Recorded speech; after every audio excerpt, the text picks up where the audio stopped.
Bom dia, pessoal, tudo bem com vocês?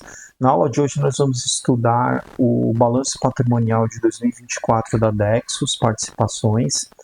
Eu sou o professor Tuan, sou bacharel em Ciências Contábeis, pós-graduado em Controladoria, tenho MBA em Finanças Corporativas e Mercado de Capitais. Se você gosta desse tipo de conteúdo, eu vou pedir para você deixar seu like, se inscrever no canal, porque o YouTube vai entender que esse conteúdo é relevante, que essa aula é relevante, e vai te avisar quando houver novas aulas, tá bom? E também vai prospectar essa aula para outros alunos. Tudo bem? Então, antes de mais nada, eu vou deixar o disclaimer em tela. Não se trata de uma recomendação de investimento, é um estudo meramente contábil, acadêmico, tá bom? Nós vamos estudar o balanço patrimonial e a demonstração de resultado do exercício da companhia, tudo bem? Feito isso, esse aqui é o site GRI da companhia, né, que eu entendo que seja relevante vocês acessarem, tá, para ver as informações da companhia, né, se você tiver interesse, tá bom? Inclusive, o release de resultado eles divulgam aqui, o balanço patrimonial também, o balanço eu extraí daqui e preparei uma planilha para a gente poder discutir um pouquinho o resultado, tá bom? Então vamos à planilha. Esse aqui é o balanço patrimonial, tá? Da Dexus, né? Participações. Então a gente pode observar que houve uma redução no caixa, né? De 2024 em relação a 2023. Então eu estou fazendo aqui uma análise horizontal, né? Evolução da conta caixa, né? Entre os anos de 2023 e 2024, tá bom? Teve uma reduçãozinha, né? O volume de estoques teve um aumento também significativo, né? Como a gente pode observar aqui, tá? O contas a receber teve um leve aumento também de 6%, né? O contas a receber do ativo circulante são aquelas contas de curto prazo, né? Dentro dos 365 dias do ano, tá?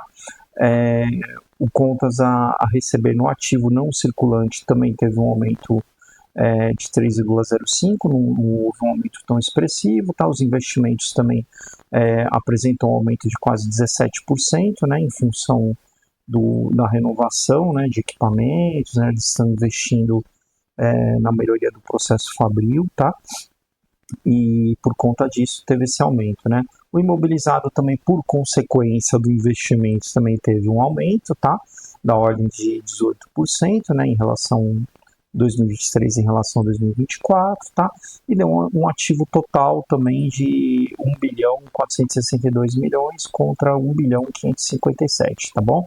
Teve um aumento ano contra ano, de 2023 para 2024, tá? Na parte do passivo, que são as obrigações da empresa, então ativos são os direitos, né? E o passivo são as obrigações da empresa. Dentro do passivo circulante, nós tivemos um aumento aí de fornecedores, tá? Uma redução de empréstimo de terceiro, tá? E nós vamos observar que teve um aumento de empréstimo de terceiro no longo prazo, lá no passivo não circulante, né? Porque eles fizeram um reperfilamento de dívida, né? Então eles alongaram esse perfil da dívida, né? Fizeram um serviço de dívida positivo, tá? Para reduzir juros, né? Reduzir o endividamento da companhia, tá? Alongando esse prazo de pagamento e, consequentemente, reduzindo os juros, tá? Então, é por conta disso que tem essa variação aí negativa, né? Uma redução da obrigação de empréstimos, né? Com terceiros, né? Em função do empréstimo de terceiros no longo prazo, tá? Obrigações tributárias também teve um aumento, né? Por conta de tributos, tá? Um aumento de tributos. Fornecedores também teve um leve aumento, tá? O empréstimo de terceiros, como eu comentei, foi um reperfilamento de dívida que foi feito, tá? E o empréstimo de partes relacionadas também teve um aumentozinho, mas nada muito expressivo, tá bom? E aí, os tributos que são de longo prazo tiveram redução também, boa parte já vinha sendo paga, que são os parcelamentos, né? Na Receita Federal, na PGFN, se houver, tá? Então, isso é resultado desses parcelamentos que foram pagos, tá? A Dexus veio de recuperação judicial há um tempo atrás, né? Então tudo isso foi pago, então hoje a empresa está saudável, está entregando um balanço positivo, como a gente pode observar aqui nessa planilha que eu preparei para vocês, né?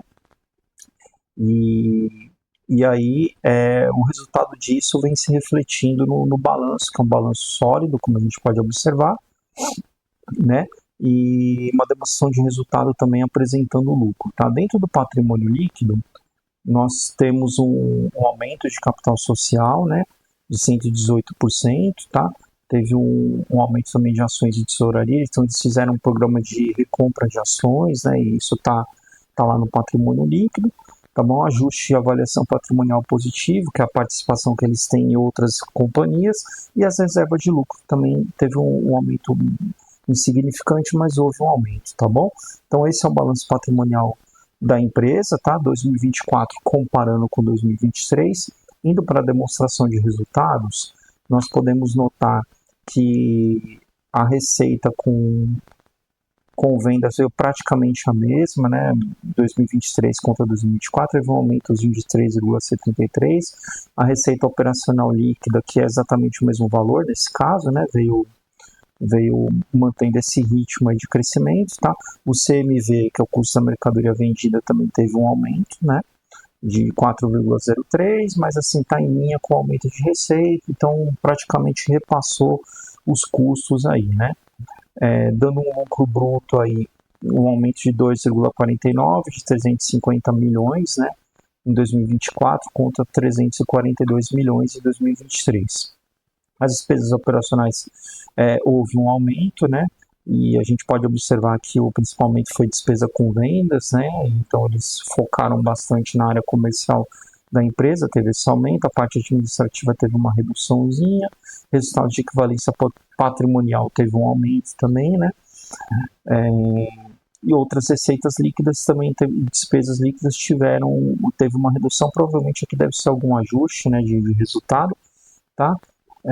Dando um lucro operacional aí de 230 milhões em 2024, então teve uma reduçãozinha aí no lucro, né, 2023 contra 2024, no lucro operacional, tá? Que é basicamente o EBITDA, tá?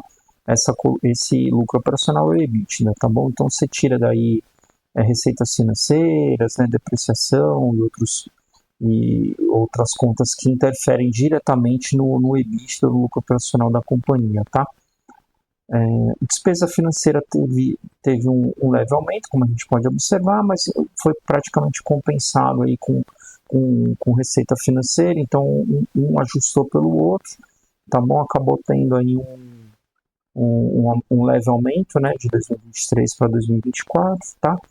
E aí trouxe um lucro líquido em 2024 na ordem de 153 milhões, tá? Então teve uma reduçãozinha, né? E a gente consegue explicar isso basicamente, né, pela despesa administrativa, né, que teve um aumento significativo. O resultado da equivalência patrimonial também teve um resultado significativo no resultado da companhia, tá? Indo para a parte de indicadores, tá bom? Que também é uma planilha que eu desenvolvi também, né? Nós podemos observar que o capital circulante líquido teve um aumento, tá? Isso é positivo, né? Na verdade, o capital circulante líquido, ele nada mais é do que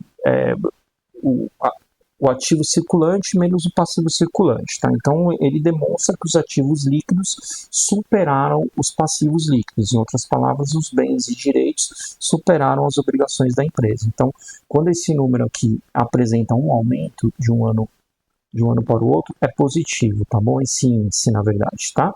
Então, o índice de liquidez corrente também vem se mantendo positivo, tá bom? 2,99, então quando ele está acima de 1 é positivo, e o índice de liquidez, na verdade, ele demonstra a capacidade que indica o quanto a empresa possui de dinheiro, bens, direitos realizáveis a curto e longo prazo, tá? Então, para cada R$ 1 de dívida, a empresa tem R$ 3 disponível para pagar, tá? Então é basicamente isso, tá bom?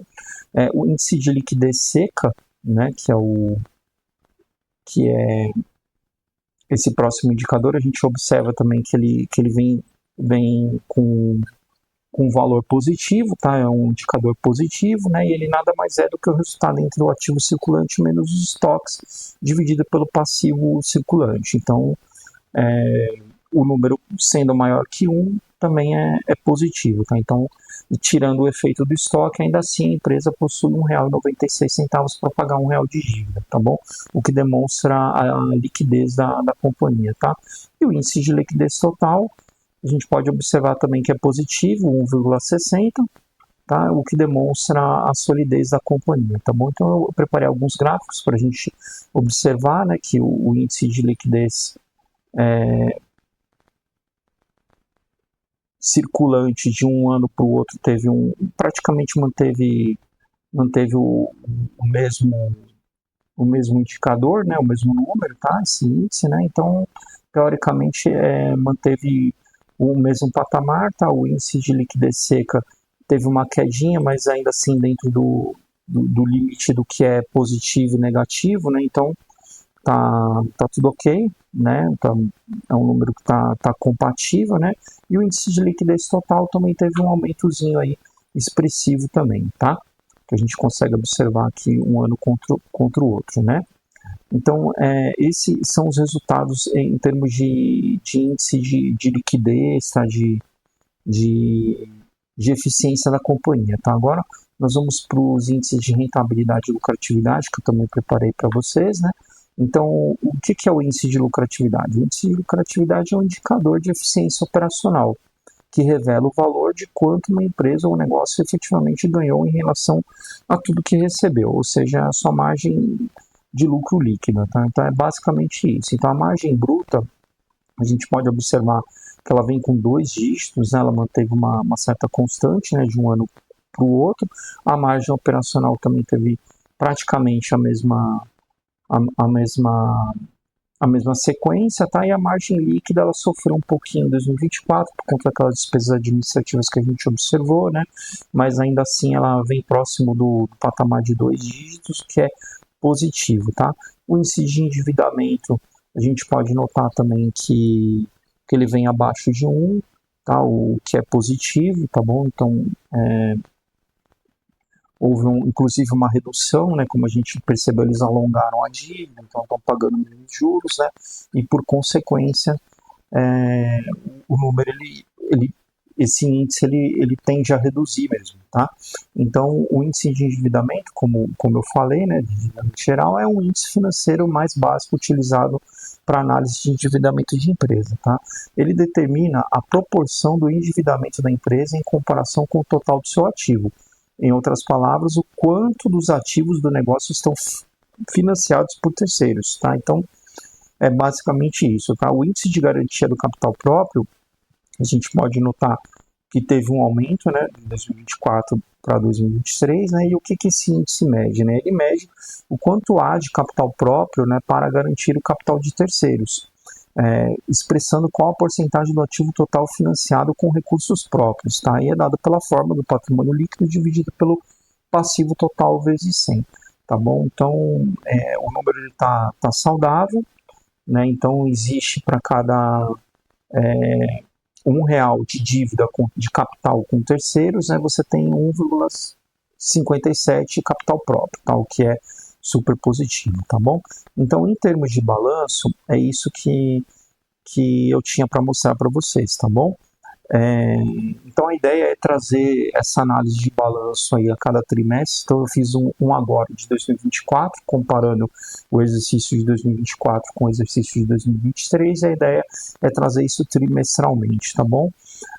Agora eu queria trazer para vocês a apresentação, né, da videoconferência deles, né, que está disponível lá no site RI da companhia, para a gente entender um pouco mais sobre os números, né, o que gerou essas variações no balanço patrimonial e na demonstração de resultados, tá?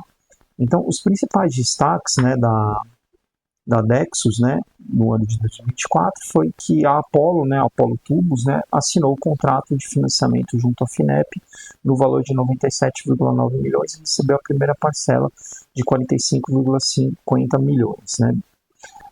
A GPC Química obteve a liberação de recursos da segunda tranche do financiamento do Finep no montante de 24,9%.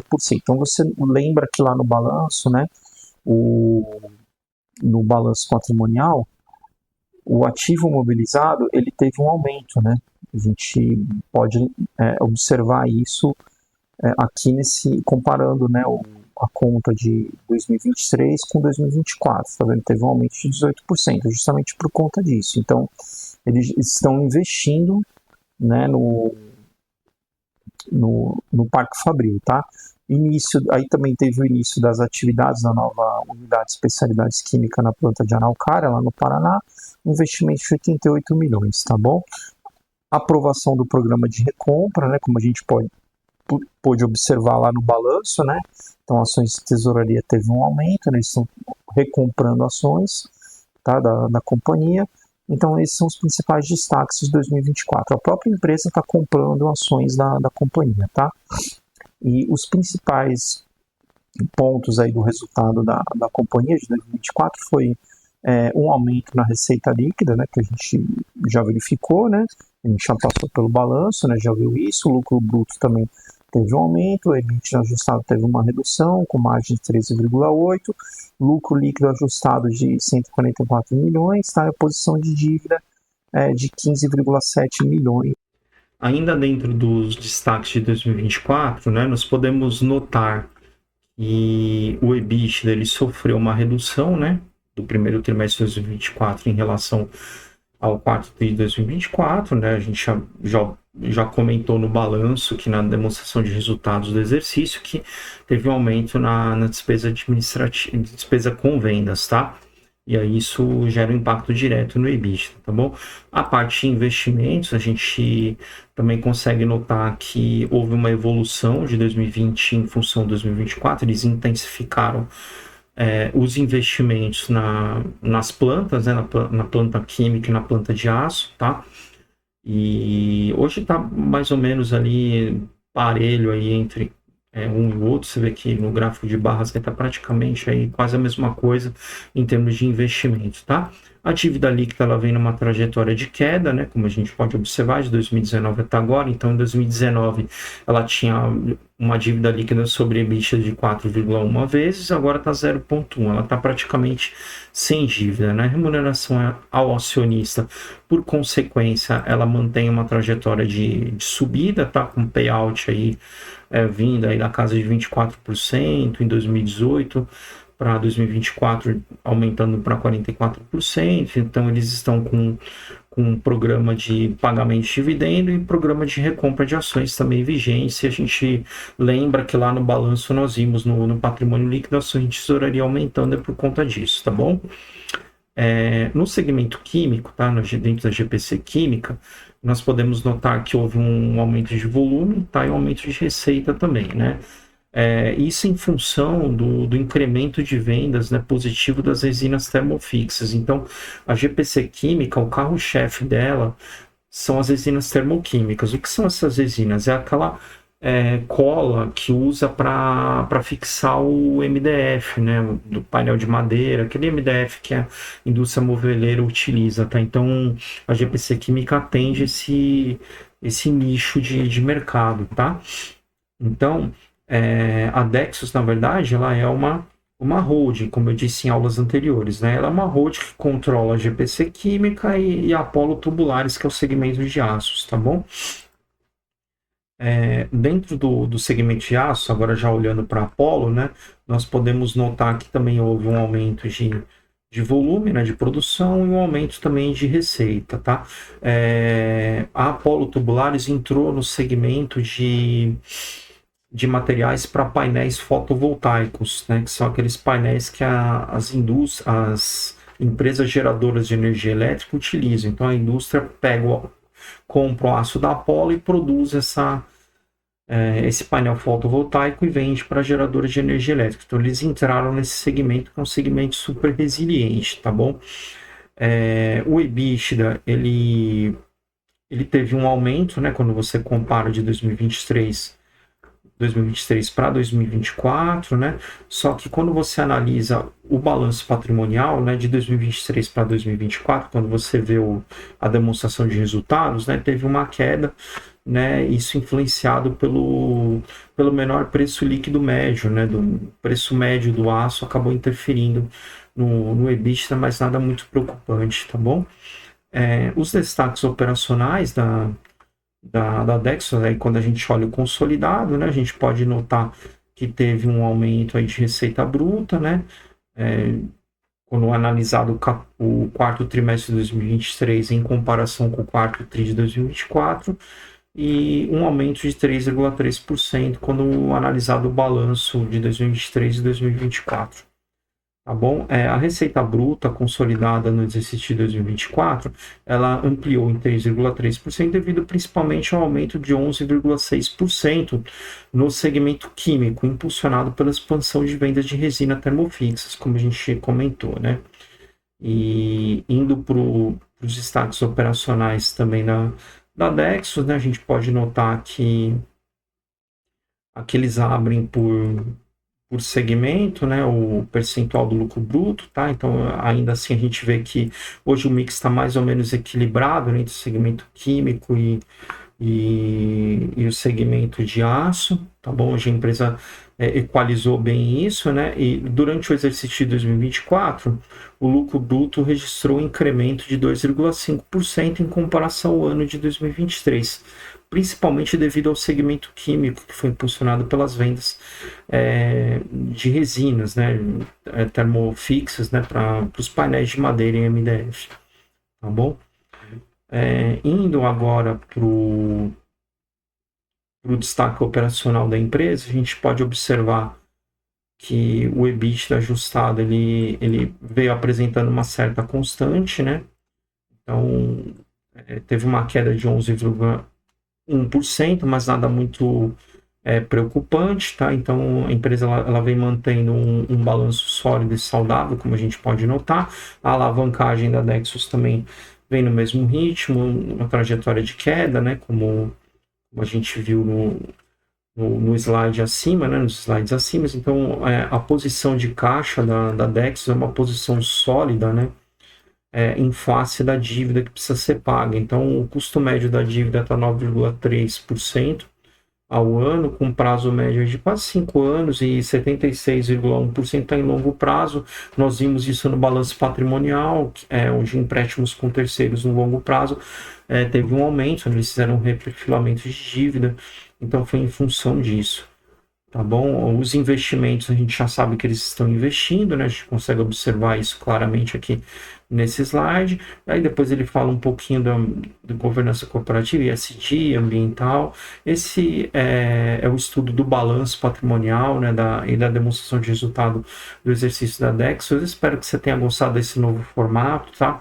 Eu vou adotar esse formato a partir de agora, vou focar um pouco mais no balanço, na DRE, e vou dar uma passadinha nos resultados para a gente entender um pouco o contexto operacional, não ficar só nos números, tá bom? Se você gostou dessa aula, eu vou pedir gentilmente que deixe seu like, se inscreva no canal para o YouTube entender que esse conteúdo é relevante e te lembrar quando tiver uma próxima aula, tá bom? Eu desejo a você um excelente estudo.